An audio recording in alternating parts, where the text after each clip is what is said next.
بسم اللہ الرحمن الرحیم۔ مفید الطالبین کا پہلا باب ہے فی المواعظ والامثال، اس کا سبق نمبر 10 ہے جو کہ ہم آج پڑھیں گے۔ 4 جملے ہیں پہلے کی طرح، آپ عبارت دیکھ لیں، ترجمہ کریں گے، تشریح اور آخر میں ترکیب کریں گے۔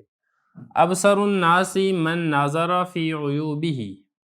نمبر 2، اول الغضب جنون وآخرہ ندم۔ نمبر 3، اذا قل مال المرء قل صدیقہ۔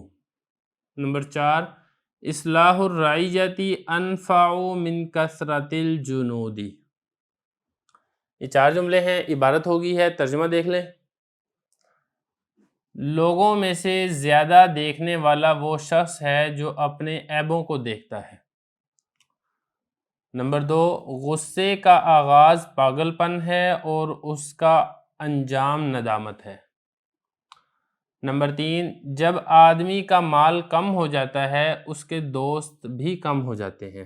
نمبر 4، عوام کی اصلاح کرنا یہ زیادہ فائدہ پہنچاتا ہے لشکروں کے زیادہ ہونے سے۔ عبارت ہوگی ہے، ترجمہ ہو گیا، اب اس کی تشریح دیکھ لیں۔ سب سے پہلا جملہ ہے ابصر الناس من نظر فی عیوبہ۔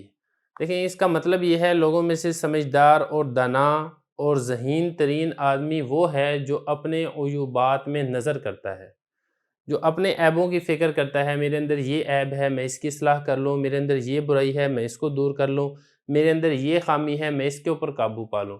جو اس چیز کی فکر کے اندر رہتا ہے، جو اس چیز کی ٹوہ کے اندر رہتا ہے، تلاش میں رہتا ہے، وہ لوگوں میں سے زیادہ بصیرت والا ہوتا ہے، زیادہ بصارت والا ہوتا ہے، کیونکہ وہ جیسے جیسے اپنے عیوبات کو دیکھتا جائے گا، اس کی اصلاح کرتا جائے گا، تو اس کا مقام اور مرتبہ دیگر لوگوں سے بلند ہوتا جائے گا۔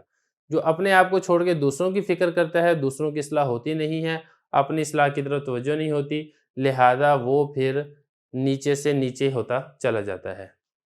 یہ تو ہے پہلا جملہ۔ دوسرا جملہ دیکھیں، غصے کا آغاز وہ پاگل پن ہے۔ جب انسان کو غصہ چڑھتا ہے اور اس کی عقل کے اوپر ایک ایسا پردہ آ جاتا ہے جس کی وجہ سے اس کو شعور نہیں رہتا کہ میں کیا حرکت کرنے جا رہا ہوں اور اس حرکت کا انجام کیا ہوگا۔ جس طریقے سے ایک پاگل آدمی کو احساس نہیں ہوتا اپنی حرکات و اپنے افعال کا، اسی طرح غصے کے اندر بھی عقل مغلوب ہو جاتی ہے اور انسان غصے کے اندر جو نقصان پہنچا دیتا ہے اس کو اس وقت پتہ نہیں چلتا، لیکن اس کا انجام جب غصہ اتر جاتا ہے تو پھر سوائے حسرت اور ندامت کے اور کچھ نہیں ہوتا۔ پھر اس کو پتہ چلتا ہے کہ یہ تو غصے کے اندر میں نے ایسی حرکات کر دی ہیں جس کا مجھے بے انتہا نقصان پہنچا ہے۔ اس لیے اپنے غصے کے اوپر قابو کرنا چاہیے، کیونکہ آغاز کے اندر بھی فساد ہے اور اس کے ختم ہو جانے کے بعد بھی پھر انسان کو شرمندگی ہوتی ہے۔ تیسرا جملہ ہے اذا قل مال المرء قل صدیقہ۔ یہ ایک بہت بڑی حقیقت ہے۔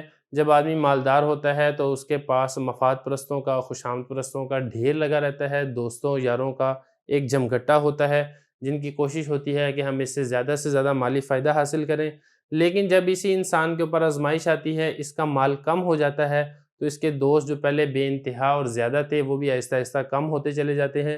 صرف مخلص اور وفادار دوست ہی باقی رہ جاتے ہیں جو کہ اس کے مشکل وقت میں بھی اس کا ساتھ نہیں چھوڑتے، وگرنہ یہ دنیا مطلبی ہے، مطلب پرست لوگ مطلب پورا ہونے کے بعد چلے جاتے ہیں۔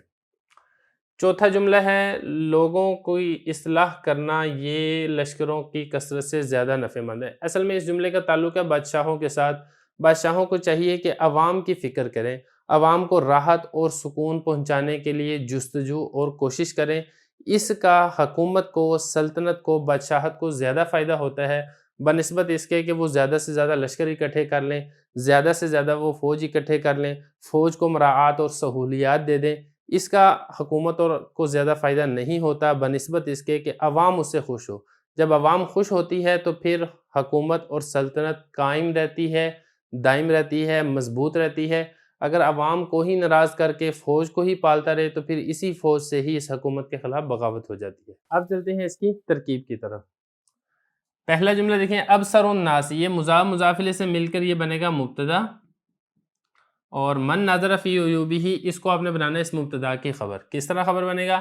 من اسم موصول، نظر فعل ہے، ہوا ضمیر اس میں فاعل ہے جو کہ من موصول کی طرف لوٹ رہا ہے، فی حرف جر، عیوب مضاف، ہی ضمیر مضاف الیہ، مضاف مضاف الیہ سے مل کر فی جار کا مجرور، جار مجرور مل کر یہ ناظرہ فعل کے متعلق ہوگا، ناظرہ فعل اپنے فاعل اور متعلق سے مل کر من موصول کا صلہ، موصول اپنے صلہ سے مل کر مبتدا کی خبر، مبتدا اپنی خبر سے مل کر جملہ اسمیہ خبریہ ہوگا۔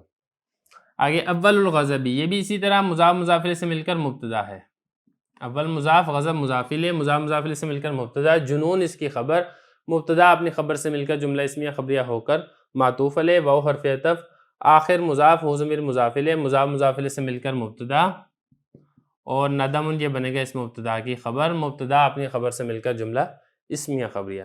جو تیسرا جملہ ہے یہ جملہ شرط اور جزا ہے۔ شرط اس کی یہ ہے اذا قل مال المرء، یہ شرط ہے، اور قل صدیقہ یہ اس کی جزا ہے۔ جب آدمی کا مال کم ہوتا ہے تو اس کا انجام اور نتیجہ اور جزا اس کی یہ نکلتی ہے کہ اس کی دوست اور یار بھی کم ہو جاتے ہیں۔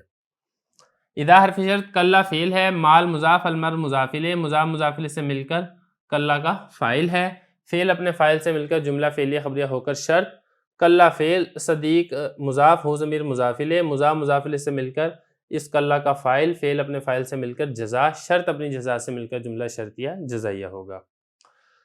چوتھے نمبر پر ہے اصلاح الرعیتی، اصلاح مضاف، الرعیتی مضاف الیہ، مضاف مضاف الیہ سے مل کر مبتدا، اور یہ انفع من کثرت الجنود یہ بنے گا اس مبتدا کی خبر۔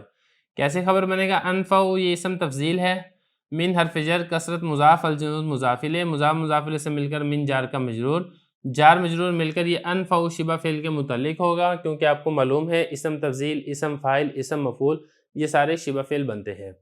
تو اس میں ہوا ضمیر فاعل ہے جو کہ اصلاح الرعیہ کی طرف لوٹ رہی ہے، تو شبہ فعل اپنے فاعل اور متعلق سے مل کر پھر یہ اس مبتدا کی خبر بنے گا، مبتدا اپنی خبر سے مل کر جملہ اسمیہ خبریہ ہوگا۔